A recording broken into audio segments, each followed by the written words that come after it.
Today, we are discussing a topic that a lot of you have been asking about, how to find clients as a beginner virtual assistant.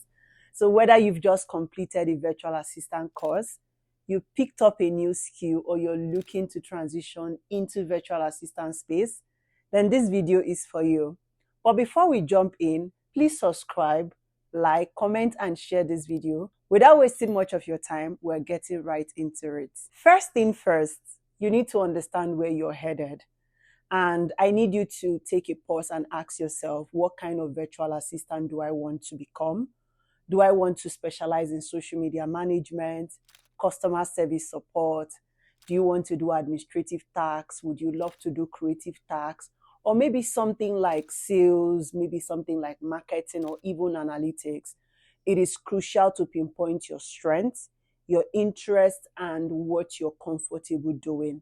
Don't stress too much about this at the beginning. The beauty of starting out is that you would evolve over time. You can start off with managing social media account today, then realize you love the creative aspect, and later you transition into graphic design, branding materials, or even video editing. That is totally fine. Life and your career is a learning curve, and we are all on that journey together. Also, think about your motivation. Are you primarily doing this to earn an extra income, or do you genuinely want to help entrepreneurs grow their business? Understanding your why will keep you grounded and help you navigate challenges without getting overwhelmed. When I became a VA because I realized that my dad was a very busy dad, and I wanted to help busy business owners create time so that they can make time for their family and have time for what truly matters. So understanding your why will keep you motivated and focused even when the going gets tough. That would keep you motivated all through. The second step is building a strong online presence. Once you know what niche you're aiming for or you want to focus on, it's time to put yourself out there. In this digital world and now, visibility is everything. A well-optimized online presence can make all the difference for you in attracting any kind of clients that you want to work with. Social media profile that you need to update includes your Instagram, your LinkedIn, your TikTok, your Twitter, your Thread. Keep in mind that with a clear description of who you are targeting and what you offer. For instance, instead of just saying virtual assistant, try something more specific. Virtual assistant specializing in social media growth for small businesses, or VA helping brand optimize their customer support. By being very specific, it would bring in the right clients that you want to work with. Another thing is your portfolio link. Adding a link to your portfolio in your bio can never go wrong. This can be a personal website, a Google Drive folder with sample of things you've done, or a hosted portfolio site. You do not need to spend on hosting your portfolio. You can do that with Canva. And when a potential client lands on your profile and they want to know exactly what you do, it is easy for them to find example of the work that you do. Another platform I want you to treat as your CV is your LinkedIn. I need you to also treat your LinkedIn as a CV.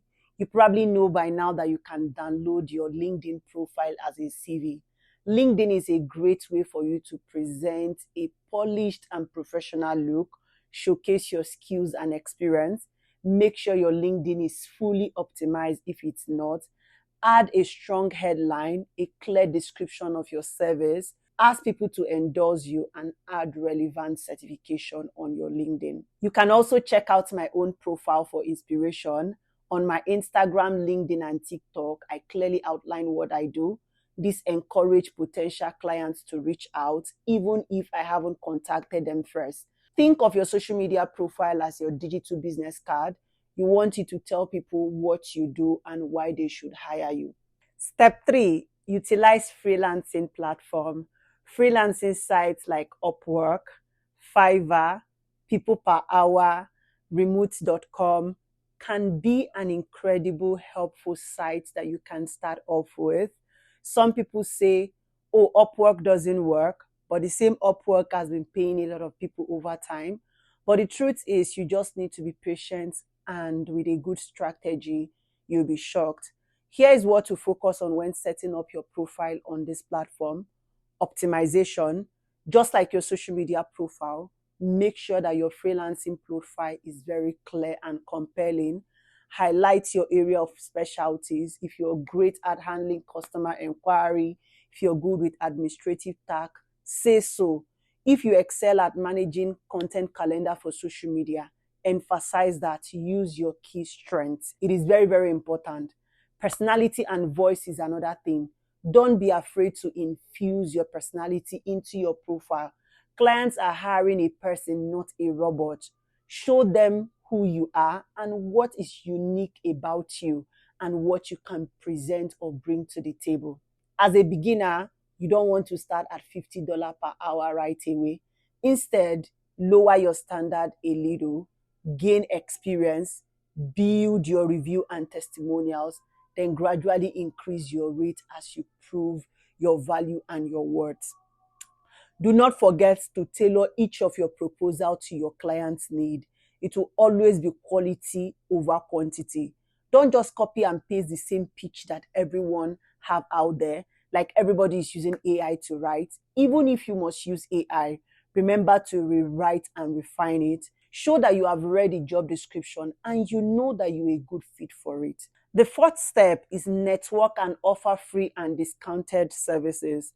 Networking might feel intimidating, but it can be as simple as starting a conversation in a Facebook group, LinkedIn group, or even attending online and offline events. When someone asks you, tell me about yourself, don't just say what you do or like just your name. Use this opportunity to present a clear elevator speech. For instance, you can say that my name is, you put in your name, I'm a virtual assistant specializing in social media management for coaches and consultants. I help clients streamline their content, engage their audience, and increase their online visibility. Also, you might consider creating a business card that has a barcode that links to your portfolio or website.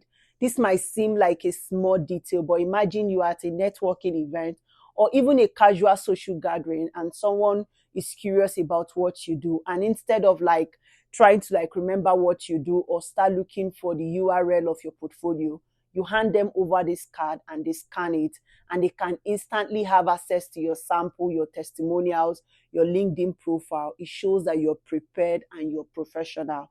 If you're brand new and you have zero real-world experience, consider offering free trial or discounted services to your family, to your friends, or to small business owners who are willing to give you a shot. This would help you to build your portfolio with actual example of work. It might feel like working for free initially, but think of it as an investment in yourself and your future business. Once you have a track record of results, you'll be able to charge more confidently. And this is where most persons feel lost or feel intimidated. And I also tell my students that when you approach clients, do not approach them that, oh, I'm going to work for you for 1 week or I'm going to work for you for 2 weeks. Consider offering your free service for like 2 months or 3 months to actually gain that experience that you can document on your portfolio. And the truth is, when you do this and clients feel dependent on you, most opportunities like that always lead to them being your first clients. Step 5. Once you have started working and everything, your goal is to gather testimonials and encourage referral. Social proof is powerful. Once you have worked with someone, paid or unpaid, ask them for a testimonial. Even a short quote about how you help them streamline their workflow or grow their Instagram following can be gold. If they are uncomfortable, you can ask them for a quick 30 seconds video testimonial. Screenshot of positive feedback from email or DM also work great. When clients are happy, don't be shy about asking for referral. The more people who recommend you, the more business you can be able to attract. Referral often leads to clients trusting you right away because they've heard from somebody else, and this often speed up the process of hiring you. So do not forget that.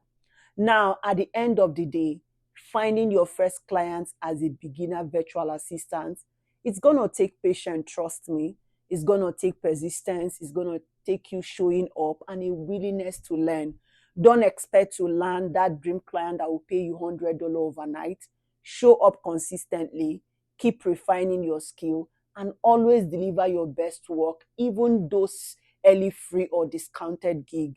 The more value you provide, the easier it is to attract and to retain clients down the road. Please let me know in the comment section if this has been helpful. Also, let me know what type of video you would love to see.